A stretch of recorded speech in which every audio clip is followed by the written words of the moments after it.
Hello, my name is Leonardo Gomez.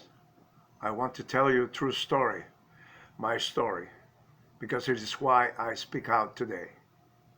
I was born in Cuba in a time when life was simple and free. I remember playing under the mango trees, my grandmother's soft coffee called sambumbia, and feeling the warm sun of Camajuani. I'm an 80-year-old U.S. citizen with a story to tell. I lived in Cuba for 35 years, 21 of them under Fidel Castro's communist regime.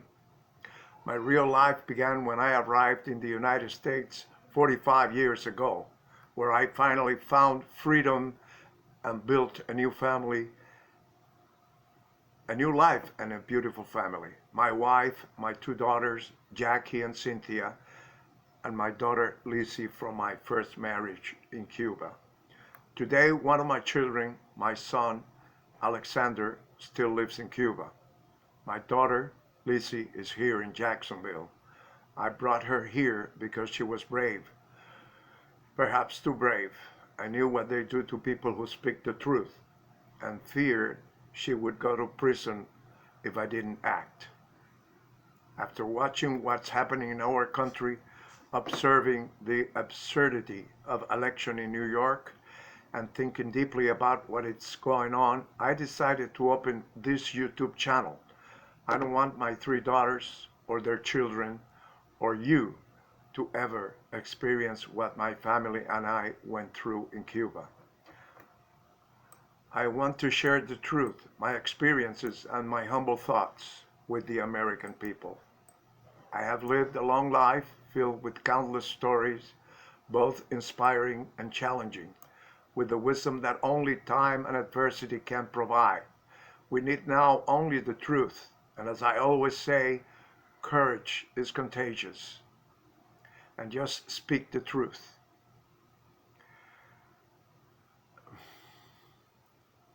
I recognize the dangers of ignorance, naivety, and distorted views of reality, knowing that such mindsets threaten our survival if left unchallenged.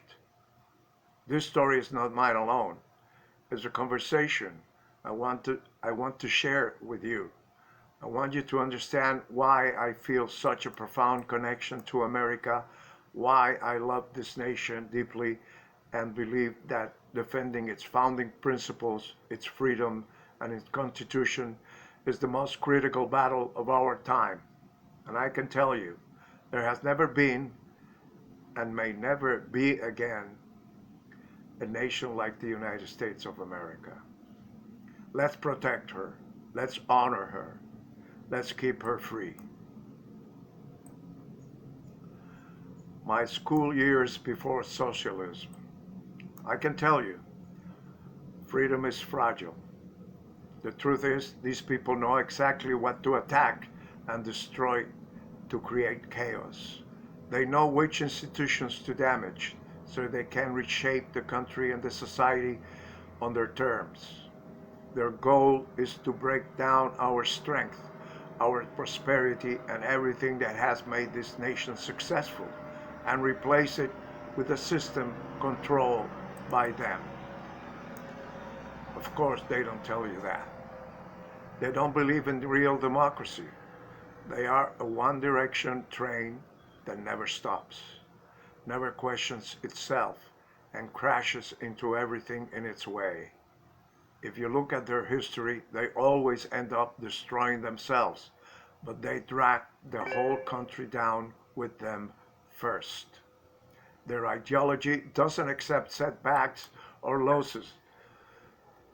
They don't quit, even when everything is falling apart.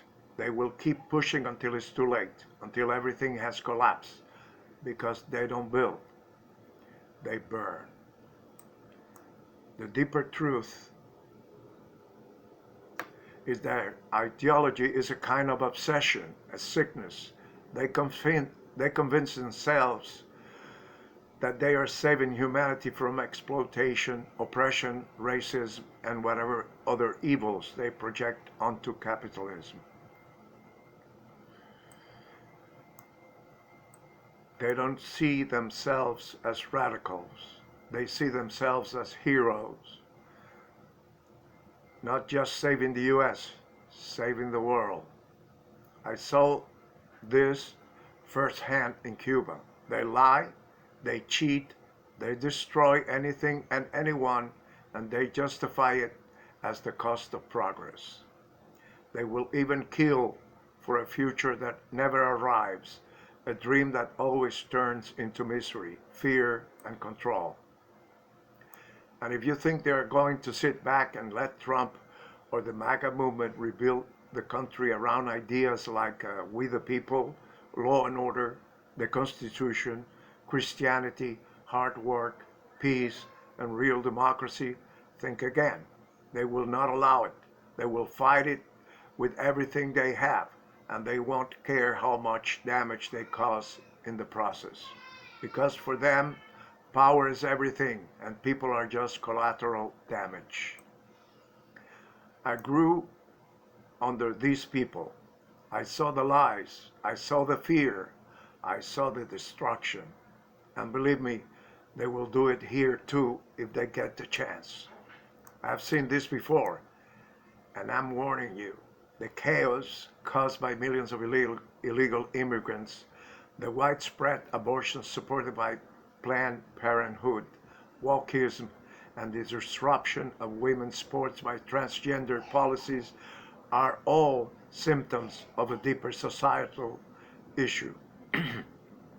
Pronouns, for instance, serve as tools of acculturation and alienation within American society, advancing unspoken agendas. During my time in prison, I studied the works of Karl Marx, Herbert Marcuse, and critical theory, which helped me understand the forces at play. While the broader context of the Frankfurt School is complex, my focus is on how these ideologies weaken and make people vulnerable by planting lies in the minds of those who lack critical thinking skills and common sense. There is a crucial point I want to make plain. The United States has realized extraordinary success not solely because of its laws, its constitution, or its citizens, but because it has enjoyed freedom since 1776. The freedom to create, to build, to start businesses, and to turn ideas into achievement, all unimpeded by state control. Freedom and success are inseparable. Where socialism erases liberty, prosperity quickly follows. Where freedom dies, successful cannot live. That, in truth, is the ultimate reality of socialism. The so-called revolution was never a revolution in Cuba. It was an involution, a process of destruction that dragged Cuba backward. From the moment on, the country began to fall apart. From that moment on, the country began to fall apart. Cuba lost every meaningful foreign investment. All progress stopped, and only Russian subsidies kept it barely alive. After seeing that, I knew I had to leave. Leaving my country became my only mission, my only hope for a future. Today, I see signs that worry me. I fear the infection I lived through in Cuba could spread here. Slowly, quietly, and with smiles. I don't say this to frighten you. I say it because I want you to know the truth from someone who paid the price. With the arrival of a loyal disciple of Saul Alinsky, President Obama, and the rise of the Democrat elite, they believed the time had come to fundamentally change the country. Obama, confident in his knowledge and strategy, believed that their tactics would reshape society, and these revisions. I'm not a politician. I'm a father, a husband,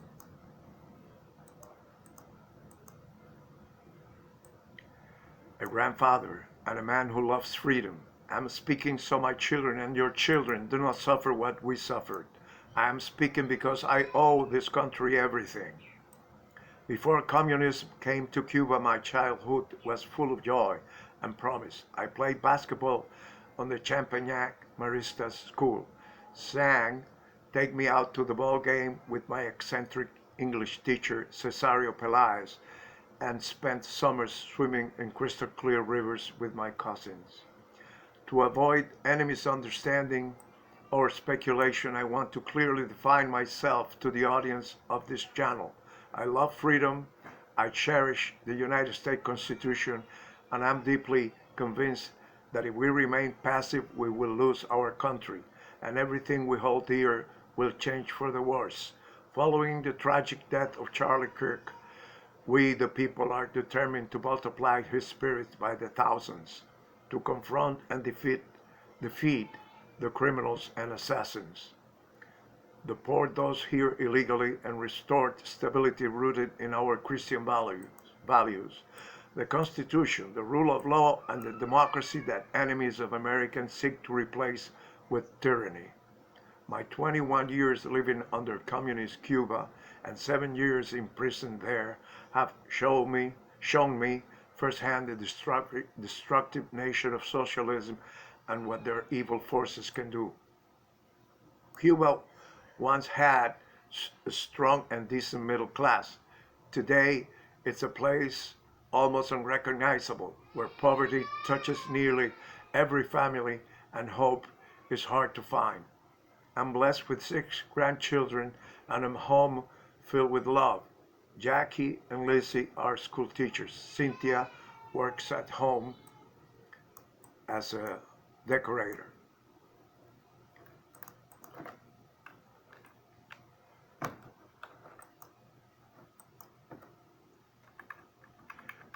And I'm proud of each one of them.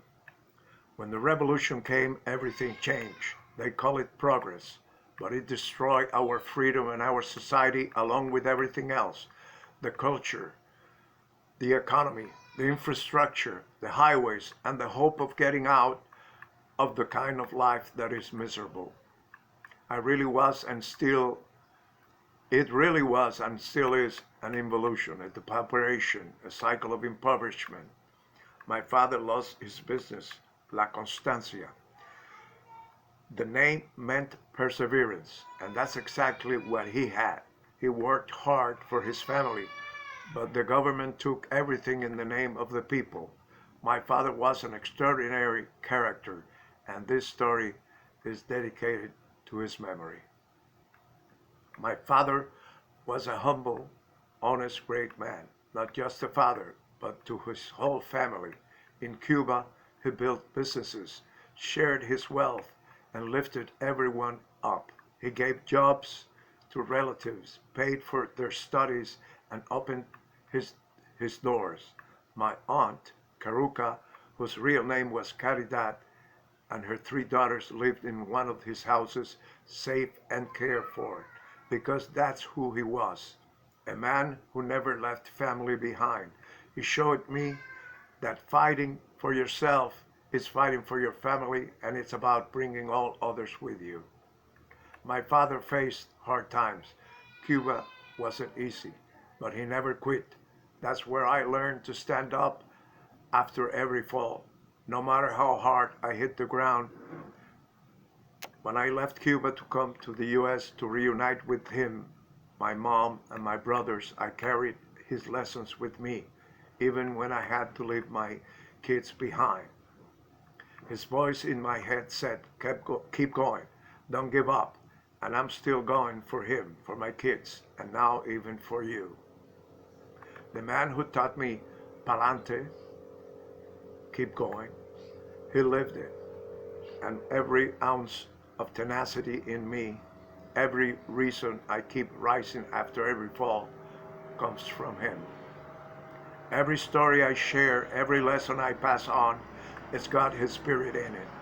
So if you've got someone in your life who taught you to keep pushing, to never give up, drop their name in the comments. Let's honor them together. And if you're ready to keep rising, hit it. I left Cuba to reunite with my parents and brothers, carrying the weight of leaving my kids behind. Every step was a battle, every fall a lesson, and every rise a gift from God. This channel is about that journey, real stories of sacrifice, the fire of my Cuban roots, and the hope that keeps me going, just like my father showed me. It's for anyone who ever been knocked down and choose to get up. Join me, subscribe, and let's rise together. Pa'lante, siempre pa'lante. Hit the subscribe button. This is just the start. I'm Leonardo, and this is my story, straight from the heart of Cuba to the land of dreams, the United States. This channel is about falling down, getting back up, and sometimes falling even harder, until by God's grace I found myself standing stronger than ever. It's about leaving everything behind, crossing oceans in search of freedom, and reuniting with my parents and brothers, like carrying the love for my kids in every step. Life hasn't been easy. It's been a roller coaster of struggles, sacrifices, and moments that tested my soul. But every fall taught me a lesson. Every rise filled me with hope. And every moment, whether good or bad, brought me closer to the life I live today. On this channel, I'm sharing my journey, the vibrant streets of Cuba, the leap up to a new country, the joy of family, and the pain of leaving my kids behind. This is not just my story. It's for anyone who has ever fought, fallen, and dared to stand again. Expect real talk, raw stories, and a little Cuban spice. From lessons learned through pain to the victories that make it all worth it. I'm here to inspire you to keep pushing, no matter what. Join this journey and let's rise together. Pa'lante, siempre pa'lante. My older brother, Pedro, left Cuba on a small barge during Hurricane Flora. The storm nearly killed him, but he made it to the United States. Once he was in the US, he joined the army and he stayed in Germany for a few years. Today, he's 82 years old and he's retired in Miami. For me, freedom was harder to reach. At 16, I joined the counter-revolution. People were desperate. Many returned to the mountains to fight. Jobs were nearly impossible to find. Fear and suspicion filled the streets. The secret police arrested friends of mine. Some never came back. My friend Rafael Rodriguez Quesada was sentenced to 20 years. When I was sentenced to 12 years, I met him there. I tried to escape 3 times. The last time, I built my own raft. When I tried to escape the first time, the secret police, the G2, caught us. They punished me. I was sent to work on Julio de la Portilla's farm near Sagua La Grande for 6 months. I tried to leave again in 1966. The plan collapsed, and I was lucky to walk away. They told me, if we catch you again, you will spend 12 years in prison. I knew they meant it. But the 3rd attempt changed my life. I was ready to take my wife and my 2 small children across the sea. But when I looked at them in that fragile raft, I couldn't do it. I couldn't risk their lives. So I had to leave with my 5 friends who had left everything behind. I left the shore and the family I held dear, my wife and my children. For 8 days at sea, hope turned to despair as we lost our motor. When the tide turned against us, we were captured. My 12-year sentence took 7 years of my life. I lost years with my children. I lost my marriage, my youth, and almost my hope. But I never lost faith. I came out a different man. I knew I had a right vision of the revolution, and once the Russians withdrew their support, the country was left adrift.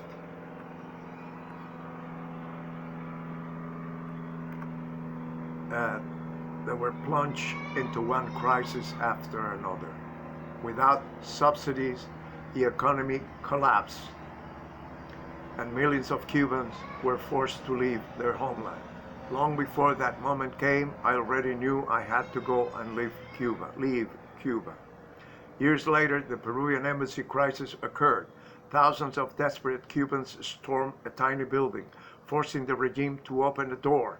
I call it a regime because the government is a tyranny where the people are miserable while the leaders live like kings. The Mariel boat lift in 1980 was my chance. I left Cuba for the United States, but I had to leave without my children. I was in hiding. The government wanted to add years to my sentence for no reason. I left because I could not spend my life in prison, not if I wanted to be of service to my children and someday bring them to freedom. My childhood before Castro. My father started with nothing, just a mule, selling coffee, rice, sugar, and other goods in the countryside. After decades of hard work, he built a thriving business, a wholesale food warehouse, a shoe factory, and a grocery store. He was living proof that freedom and perseverance could lift a man from poverty to success. Cuba, back then, wasn't the gangster playground that some people like to describe. It was a vibrant country full of families who worked hard and enjoyed life. Yes, there was poverty, but there was also strong middle class, and Cuba's economy was one of the most prosperous in Latin America, just 90 miles away from the great United States of America. Those were the golden years before everything changed. Faith is what tyrants fear the most. I will always remember Marista School, where my teachers shaped my beliefs, my characters, and my love for truth and justice. It was a place filled with discipline, faith, and curiosity, where we were taught not only knowledge but values. In 1956, a priest from Hungary visited our school. He told us what had happened in his country that year, how Soviet troops crushed the Hungarian Revolution and murdered innocent people who dared to fight for their freedom. The Hungarian Revolution of 1956 occurred shortly after Khrushchev arranged the removal of Hungary's Stalinist leader, Matthias Rekhalsi. I can still feel the eerie silence that filled the classroom as he spoke, how soldiers tossed helpless people into the air only to meet them with bayonets as they fell. The image burned into me, showing me for the first time the true face of evil. In the wake of that horror, the new regime tried to redeem itself.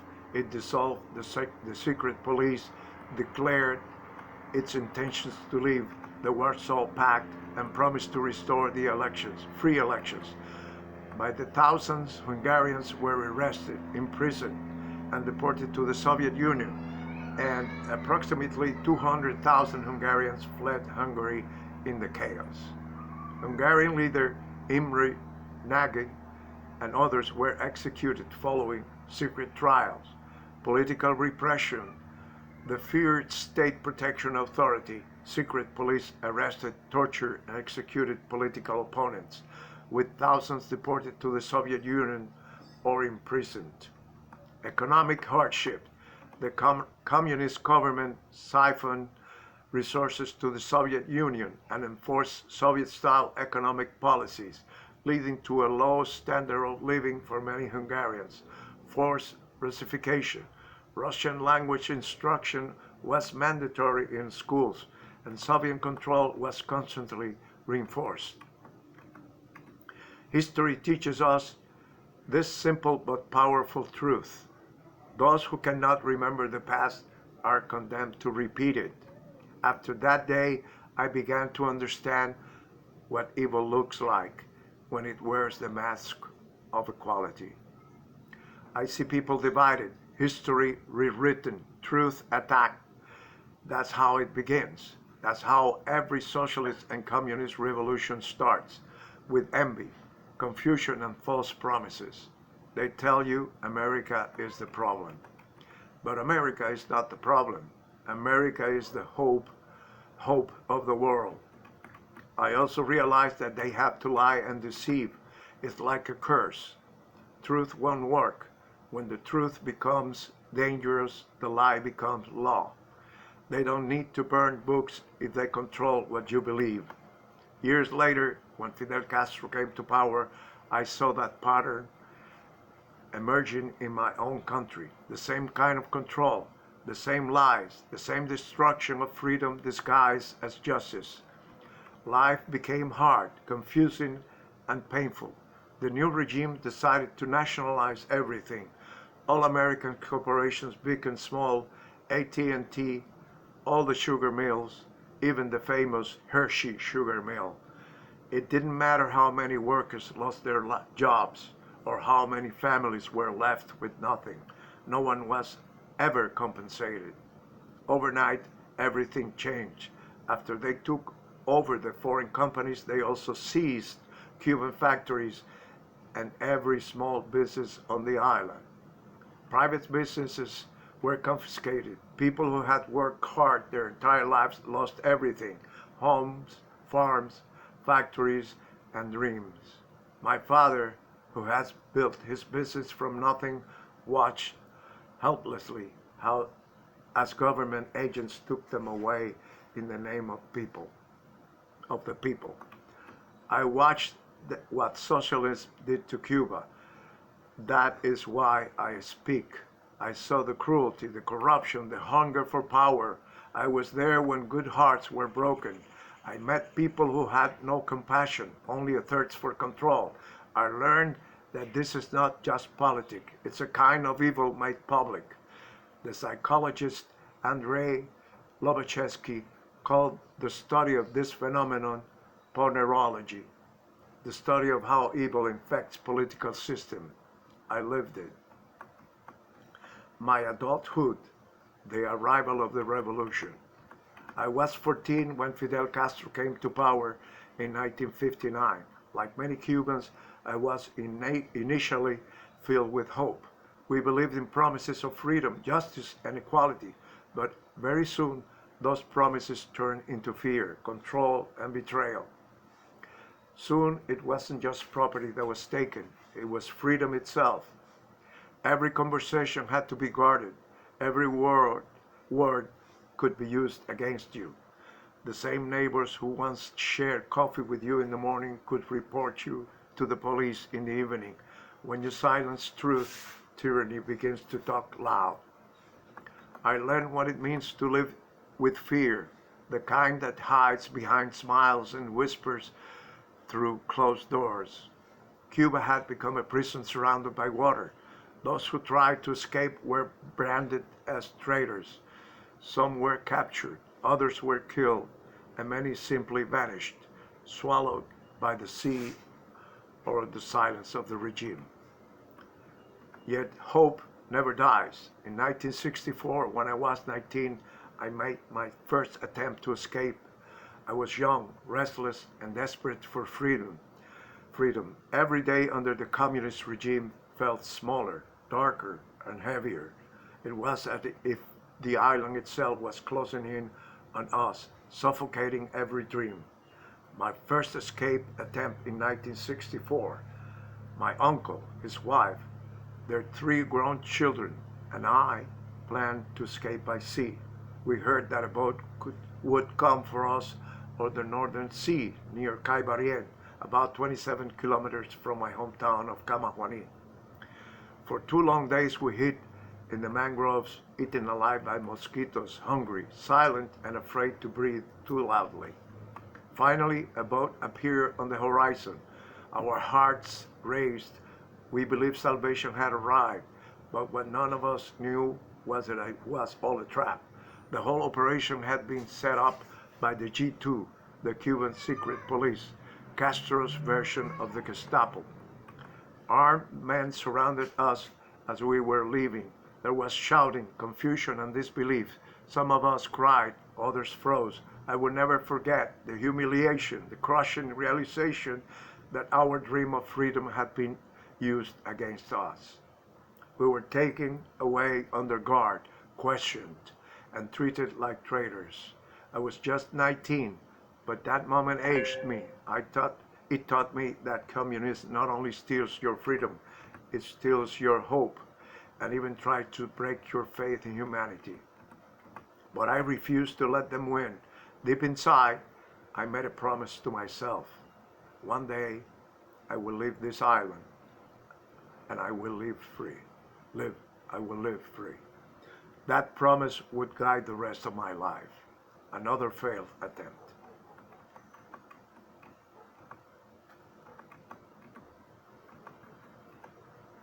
My escape to freedom. Years after I failed the second attempt, the fire inside me never went out. In 1966, I tried again. The shortages, the lies, the constant fear of being watched and reported. I knew that if I stayed in Cuba, I would lose not only my future, but my soul. The day arrived, a new opportunity came. The regime was exporting people from all prisons on the island, and they were looking for me. I was hiding because I knew what they were doing to others like me. 8 more years beside the rest of my 12-year sentence. My third attempt was not a charm, as they say. It failed too. I was captured with my friends on a raft I had built. A few days later, I was sentenced to 12 years in prison. The rest of my friends sentenced for 3 years. I was the mastermind of the whole thing. We must defend our Constitution, our laws, and the values that made this nation a beacon. Freedom of speech, the rule of law, and the right to pursue your dreams. If we do nothing, everything can change. If my story touches you, if you feel what I feel, please share this video. Talk to your neighbors. Teach your children why freedom matters. We are not powerless. We must be awake, informed, and active. Thank you for listening to my story. I will continue to tell the truth. I will keep speaking for those who cannot speak for themselves. God bless you, and God bless this country. I will come back to you talking my opinion about what is going on now in this country and what it means to fight for freedom, law and order, and the Constitution of the United States of America. God bless you, and God bless America. Thank you.